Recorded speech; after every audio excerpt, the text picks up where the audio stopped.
Alright.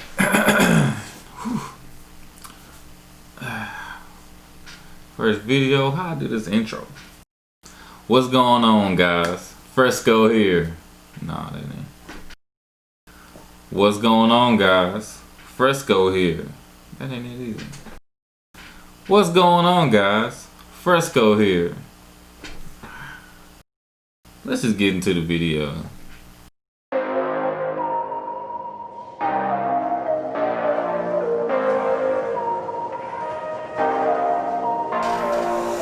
So first things first, I go by the name Fresco, and I'm an artist that specializes in vector illustrations and graphic design. Now I know 90% of y'all have no idea what vector illustrations are, but hopefully this channel can expose you to a new medium of work and kind of behind my process and how I create my artwork. Not only do I want to show you my creative process, I also want to document my growth as an artist, and I hope you can join me along the way. You can do that by first liking this video, then subscribing to my channel. Also hit that notification bell so you can know when I make a new video and you can check it out. So as I stated before, my purpose in this channel is to show my creative process and document my growth as an artist. The way I'm gonna do that is by documenting my sketches. I wouldn't say daily, but really often. And I'm gonna do that with this iPad here, and along with this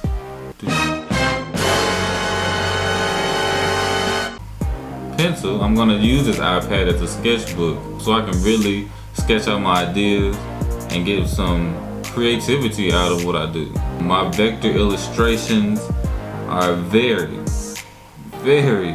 tedious process. So this hopefully will help me in my vector illustrations, take them to a whole new level. Alright guys, so let's jump into this video here. So what I'm doing here is sketching out this image here, this reference image that I'm using. And hopefully I can recreate this image here. So let's get into it. So what I'm doing here is that my first attempt wasn't going through, so I like to use the grid method. It really helps me lay stuff out and make sure my proportions are correct and just make sure everything is in order according to the image. So I do a little mini grid on the reference image and then drew out the same grid bigger to kind of get my reference points correct. So I do that on all my stuff. I really like to use the grid. It helps me see what I'm doing and keep everything in perspective.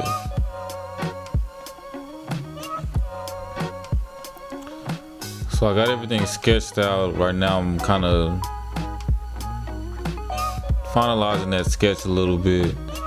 I had everything blocked out at first. Now I'm just kind of going back over that and finalizing the sketch. I made the mouth a little bit wider, go in and edit it. One thing I do like about PROCREATE is that you can go in and edit the images or sketches and kind of fix stuff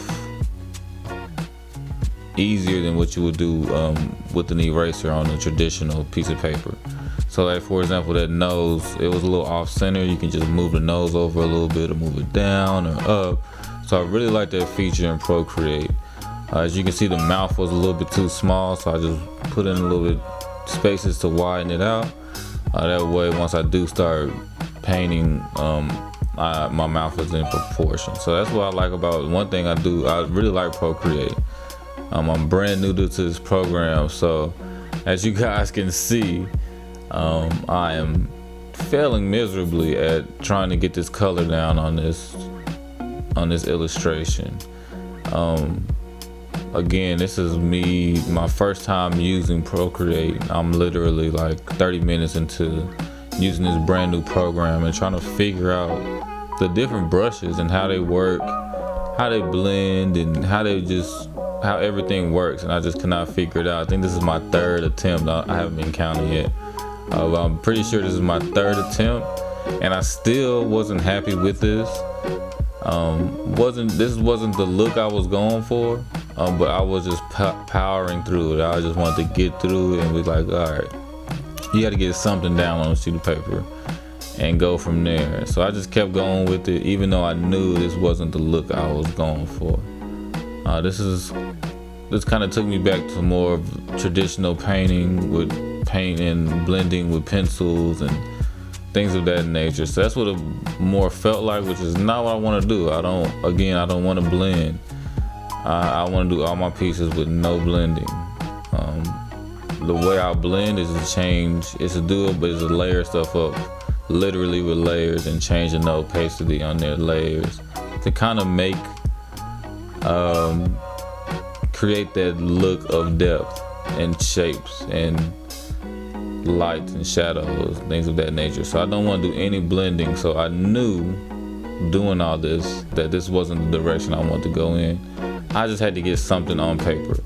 One thing I did learn as an artist is that you can't make any progress without anything on the paper. You have to start from somewhere. So just me, if I would have just kept erasing and starting over, I would have never got anywhere. So I just pushed through and tried to get this looking as good as I could, but I just knew this wasn't the way I wanted to go. I think at this point here, I'm still trying out brushes, still trying out different brushes on what I want to use and what I want to do, because it's just not coming out how I want it. But I'm still pushing through, still trying to figure something out. But it's just, man, it was rough at first.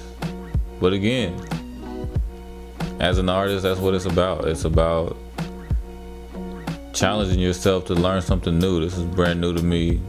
I didn't know anything about this, and it's frustrating at first, but at the same time, I'm learning, and it's really intriguing. I really like to learn. I really like to be challenged. I think I like to conquer the challenge and overcome the challenge more than anything, more than the challenge itself. So at this point here, I really started to kind of figure out which direction I wanted to go in. I finally found a brush I liked. I just really, at this point, it kind of clicked in my head what I wanted to do. So that, as you can see here, I'm moving a little bit faster through the process and still trying to figure that out. But I definitely, at this point, I found the brush that I wanted. It's an inking brush in PROCREATE. I think it's the Studio Pen brush. And I really like it. It's really good. That's my new pen right there. And so at this point, I said, you know what? I'm gonna just start from a clean slate. I just erased everything I just did and just started over. I just said, I'm gonna just go back to my sketch. Now that I know what brush I'm wanting to use, I'm gonna go back to my sketch and do this the real thing. So that's what I did. Just started back from ground one. I knew what brushes I was gonna use, and from there it just kind of started flowing out. At this point, like I figured out what I wanted to do. So I had laid base color down. What I'm doing right now is kind of laying out skin tones. And then on top of that, I'm gonna go into my shadow layer. So I'm gonna do 2 layers of skin tone. I'm probably in the future gonna do more. I was just trying to get this done. So that's what I'm doing right here, just adding skin tones to the piece.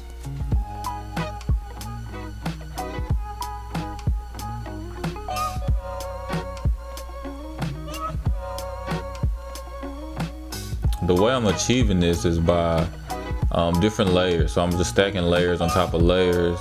Each layer has a different opacity. So it's giving that different darkness or hue to the color. At this point right now, I am starting to add my first layer of shadows. So these are like light shadows that are casted on the face. And I do maybe 2 or 3 layers of shadows. I do light, medium, and then your dark shadows, of course. So that's what I'm doing now. Move on to the second layer of shadows, just doing that. And then I think I do one more layer of just your dark shadows. Alright, so now moving on to the glasses. The glasses are on a separate layer above everything else. So that way I can make it effective that the glasses are above the face or before the face. So I did the glasses real quick, and I was onto the hair. The hair really at first was not working with me, but like I said, once I figured out my brush, it started flowing after that. At this point, I am adding my highlights, and my thing is this 2-color scheme of purple and pink. So I like to always highlight my pieces with purple and pink and use those as my fill light or my accent lights, just to give the piece a little bit more depth. And this is the end result. I'm really happy about it. It's for my very first piece. I am really enjoyed the process of figuring it out and just kind of figure out what direction I want to go in. I'm happy how it came out. So I hope you guys liked that video and enjoyed that process and watching me fail over and over and over. But eventually I figured it out and got the results that I wanted. I'm very happy with how it turned out for my very first sketch in Procreate, and I'm very, very, very, very excited to continue to learn more in Procreate and to get better in Procreate and to show you guys how I do that, right? So again, I hope you enjoyed this video. If you did, hit that like button right now, like tap that like button right now. And while you're at it, subscribe to my channel.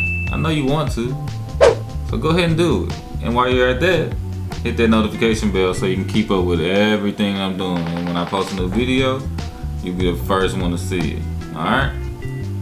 Again, I hope you guys enjoyed this video. I hope you liked the product that I just produced, the sketch I just did.